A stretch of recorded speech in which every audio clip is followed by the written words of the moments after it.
Alright guys, so this is part 3 of the Fruit Ninja in Scratch series. What you're seeing on screen right now is a snippet of what we're going to be accomplishing in today's video. Let's get started. Since we're working on the slicing mechanic of the fruit, we're going to want to start out with when I start as clone.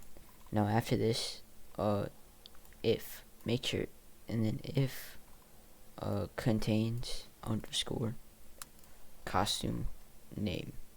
Now the reason for this, only clones with underscores in their costume name will be affected. If, like, let's say move fixer, this won't be affected at all. So it says when I start as clone, if costume name contains underscore, cannot mean slices at all, then the remaining code will run. Now wait until touching white or whatever color your blade was. The reason it's not touching mouse pointer is because, like, hold on, let me see. The mouse, it's not in a perfect streak. There's skips in the frames. So a way I combated this is I instead replaced touching mouse pointer with touching white or whatever blade color it was. Actually, yeah, creating your variable, name it test variable. You can put a hashtag before variable to put it at the top, and then show it. So now what you want to do here is create a new block, name it create slices, create slices, run without screen refresh, make sure that happens. Now under create slices, we'll just start off simple and we'll do a nice next costume, critical on myself, and critical on myself. Since the next two costumes are the slices, it's going to the next two costumes and create clones of those, and then it's deleting the original one. Let's also add this in. Let's test this out. It's a bit weird, right? Alright, so to fix that, when I start as clone, put an if around everything, and then equals, contains underscore costume name. See, costume name contains underscore. This will only filter out regular fruits. So watch. Looks pretty good, but there's no more gravity now. So move this whole thing in here. Just do that. Yeah. I think that should do it. Yeah. Right.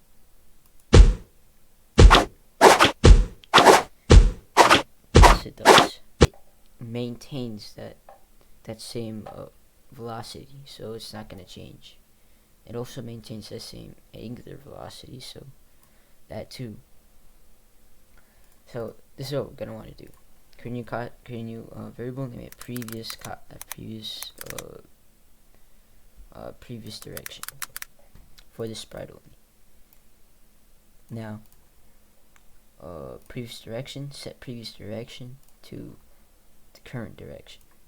Turn right 90 degrees. Now once you've done that, set x velocity to multiplication sine of direction times an addition, a divided by 20, I think, blade direction plus 5. Then you're gonna want to duplicate that. Whoa, alright, yeah, just duplicate that, y velocity, and then cosine. So duplicate this whole thing again, then turn left instead, and then 180. This should do it. It kind of did it. Point in direction. So let's see, point in direction. Blade direction. Point in direction, blade direction. And then turn 90 degrees, and then after that, point in direction, previous direction. and then repeat. After the clone is created, pointing direction, blade direction, and then right before it is created, pointing direction, previous direction. Oh, and I just figured someone out. So, something that I did wrong. So 90 degrees. If you just do that, should do it. Okay, create a new block. Anyway, get slice direction.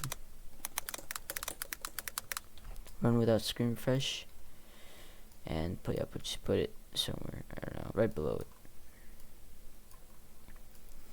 So now set previous direction, and so set previous direction to direction. So create a new variable I for this spread only. I will be 1, I think. Yeah, 1. So now repeat until, and right before the repeat until, put a point in direction, and then round previous direction. You can do previous direction or direction, it does not matter. Inside the loop, you'd want to put a turn right 1 degree, and then change I by 1, and then put a or equals 90, and then an I. What this will do is it will, once it is rotated right 90 degrees, the object, it will stop repeating. And then in the second one, if round blade direction is equal to direction, what this will do is it will stop it once.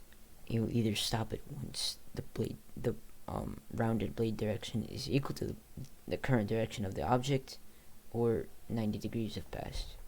If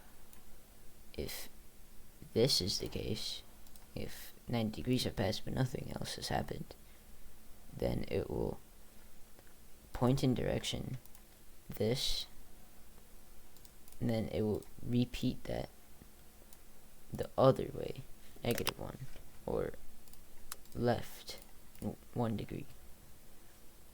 But before that happens, it sets I to 1. Actually, scratch that. This is 0 and this is 0.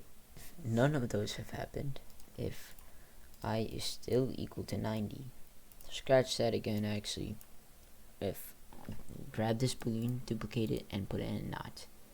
Remove all booleans remove I equals 90 in the if operators. Remove this and this, put this in this, and duplicate that.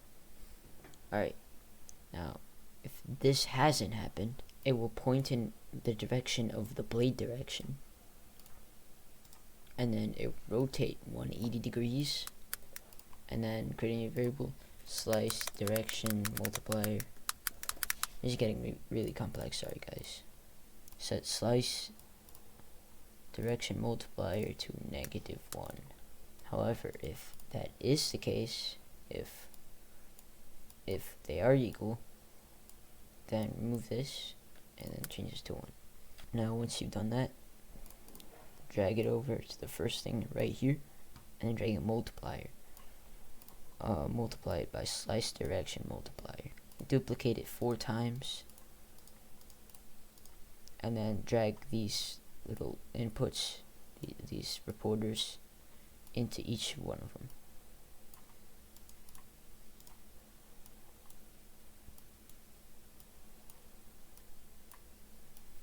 Now, if I'm not mistaken, this should yield results that are perfect. Oh my god, these flutes are slicing perfectly. Now for explanation on why this works. So basically, if the direction is this way, like on your left, the blade direction, you're slicing left, but the fruit is, let's say, is facing top right, I don't know, top right, the fruit will scan 90 degrees to the left, but if it doesn't find anything, it will go on the other side 90 degrees. If it doesn't find anything there, and that means there's nothing in that whole frontal area. So what it'll do is it'll point in the direction of the blade of where it's slicing, and then it'll rotate 180 degrees, so that it kind of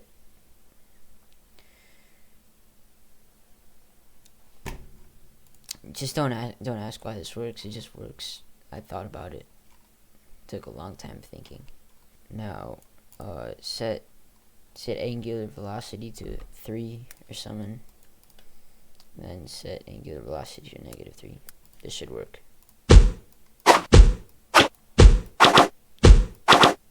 Guys, I figured out some. Replace these right blade directions with blade speed. Let me turn this off. Blade speed. No, blade power. Blade power. My bad. Blade power. Now it should be perfect. Alright, thank you guys for watching. Stay tuned for episode 4 of this series.